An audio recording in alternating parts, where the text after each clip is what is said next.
अभिनेता सैफ अली खान से जुड़ी एक खबर ने उनकी परेशानियों को फिर से बढ़ा दिया होगा। खबर है कि सैफ के पटौदी परिवार की पुश्तैनी संपत्तियां जल्द ही केंद्र सरकार के नियंत्रण में आ सकती है। ये सभी प्रॉपर्टीज मध्य प्रदेश के भोपाल में हैं और इनकी अनुमानित कीमत 15,000 करोड़ रुपए बताई जा रही है।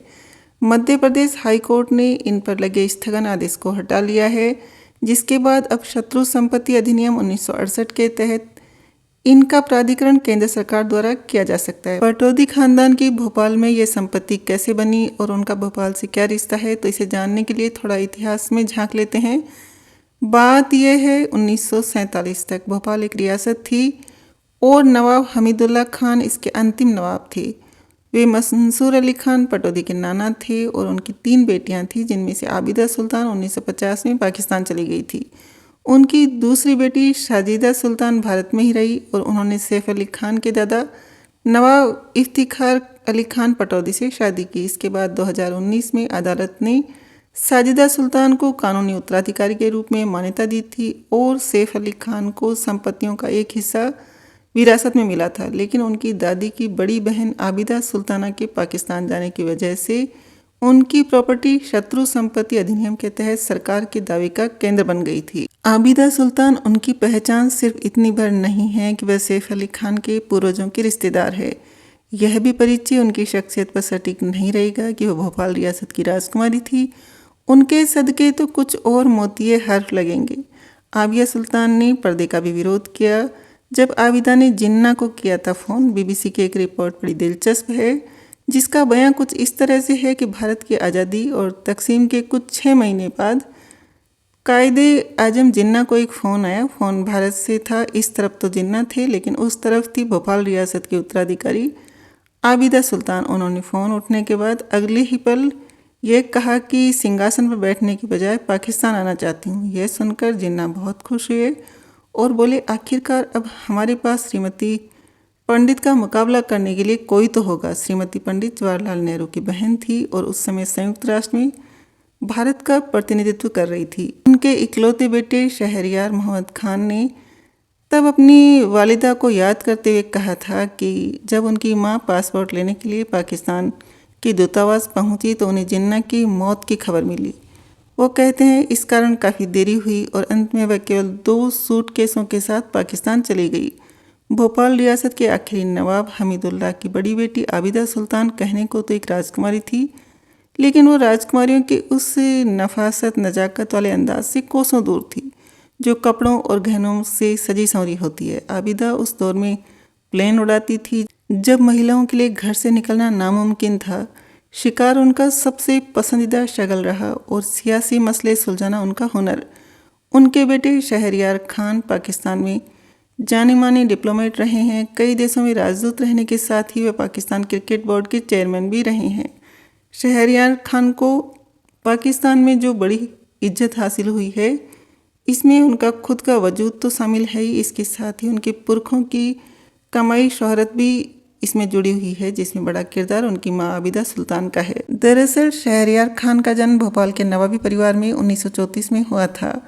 शहरयार की मां आबिदा और क्रिकेटर रहे नवाब मंसूर अली खान पटौदी की मां साजिदा बेगम सगी बहन थी। इस रिश्ते के चलते शहरयार शर्मिला टैगोर के देवर और सैफ अली खान के चाचा लगते हैं। साल 1926 में भोपाल रियासत के आखिरी नवाब बने हमीदुल्ला। उनके कोई बेटा तो हुआ नहीं, लेकिन 3 बेटियां थीं। बड़ी बेटी आबिदा सुल्तान, मजली साजिदा सुल्तान और छोटी राबिया सुल्तान। हमीदुल्ला ने अपने बाद रियासत की शासिका मजली बेटी साजिदा को बनाया।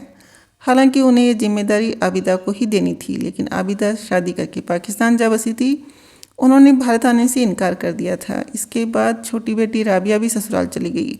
साजिदा बेगम की शादी पटौदी राजघराने के नवाब इफ्तिखार अली खान के साथ हुई थी। इन दोनों के 3 बच्चे हुए, जिनमें सबसे बड़े थे मंसूर अली खान पटौदी, व क्रिकेटर बने और शर्मिला टैगोर से शादी की। बाद में वह नवाब भी बने। आबिदा उस समय भारत की दशा दिशा के अनुसार सियासत में भी आगे रही। आज़ादी के आंदोलन में सीधा नहीं तो वैचारिक योगदान उनका भी था। वह गोलमेज सम्मेलन में भी गई थी, जिसका उन्होंने अपनी एक किताब में जिक्र किया है। शहजादी आबिदा सुल्तान ने अपनी आत्मकथा आबिदा सुल्तान एक इनकलाबी शहजादी की खुदनविस्त में अपने जीवन के बारे में खूब लिखा है। इस किताब की माने तो 28 अगस्त 1913 को भोपाल के सुल्तान पैलेस में जन्मी थी। एक जगह वह लिखती है कि 1932 में भारत की आज़ादी के लिए प्रथम गोलमेज कॉन्फ्रेंस का आयोजन इंग्लैंड में किया गया था। मैं अपने पिता के साथ, जो अविभाजित भारत के चैम्बर ऑफ प्रिंसेस के अध्यक्ष थे, इंग्लैंड की यात्रा पर गई। जिस जहाज केसरे हिंद में हम इंग्लैंड जा रहे थे उसमें महात्मा गांधी, सरोजिनी नायडू और जवाहर बंधु भी साथ में थे। मैं इस बात से असमंजस में थी कि जहां सारे वरिष्ठ नेता प्रथम श्रेणी में सफ़र कर रहे थे, वहीं महात्मा गांधी तृतीय श्रेणी में क्यों सफ़र कर रहे हैं।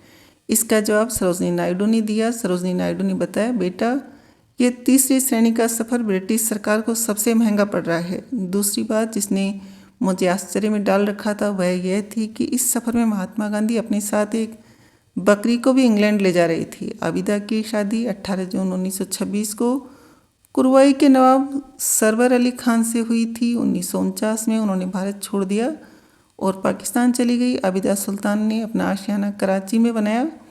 शादी हुई थी लेकिन रिश्ता बहुत लंबा नहीं चला। आबिदा ने बेटे शहरयार की कस्टडी ले ली, लेकिन बेटे की कस्टडी लेने का किस्सा भी दिलचस्प है। एक इंटरव्यू में उन्होंने इसका जिक्र किया है, साथ ही उनकी किताब में भी दर्ज है। हुआ यूं कि बेटे शहरयार की कस्टडी विवाद का विषय बन गई। तब उन्होंने क्या किया, ये बात कोई मार्च 1935 की है। आबिदा 3 घंटे की ड्राइव करके शौहर के घर पहुंची। उन्होंने एक रिवॉल्वर उनकी तरफ फेंक कर कहा कि मुझे गोली मारो या मैं तुम्हें मार दूंगी। इसके बाद आखिरकार शहरयार की कस्टडी उन्हें मिल गई। आबिदा सुल्तान शुरू से ही एक बगावती शहजादी रही। वह एक साहसी महिला थी। वे सारे काम करती थी जो उस दौर में दूसरी महिलाएं सोच भी नहीं सकती थी।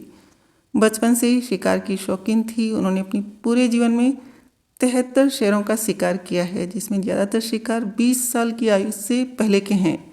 आबिदा सुल्तान भारत की दूसरी महिला और पहली मुस्लिम महिला पायलट थी जिसको प्लेन उड़ाने का लाइसेंस मिला था। उन्होंने प्लेन उड़ाना बॉम्बे फ्लाइंग क्लब और कोलकाता फ्लाइंग क्लब से सीखा। प्लेन के साथ साथ कार चलाने और दौड़ाने का भी उन्हें बहुत शौक था। बचपन में उनकी दादी ने उन्हें कार सीखने के लिए प्रेरित किया। एक काली डेमलर कार सुबह आकर खड़ी होती थी जिसमें आबिदा खुद कार चलाकर अपनी दादी को अपनी पसंदीदा जगह पर ले जाती थी। आबिदा सुल्तान की आत्मकथा मेमोयर्स ऑफ ए प्रिंसेस नाम से मौजूद है। इसमें जिक्र है पाकिस्तान में उन्हें कई कठिनाइयों का सामना करना पड़ा, मगर धीरे धीरे स्थितियां अनुकूल हो गई। वह पाकिस्तान की पहली महिला प्रोटोकॉल मिनिस्टर बनी। 1954 में उनको पाकिस्तान की तरफ से यूनाइटेड नेशन में एम्बेसडर के तौर पर भेजा और 1958 में वह पाकिस्तान की चिली और ब्राज़ील में राजदूत रहीं। 11 मई 2002 को कराची के एक अस्पताल में दिल का दौरा पड़ने से राजकुमारी आबिदा सुल्तान का निधन हो गया था।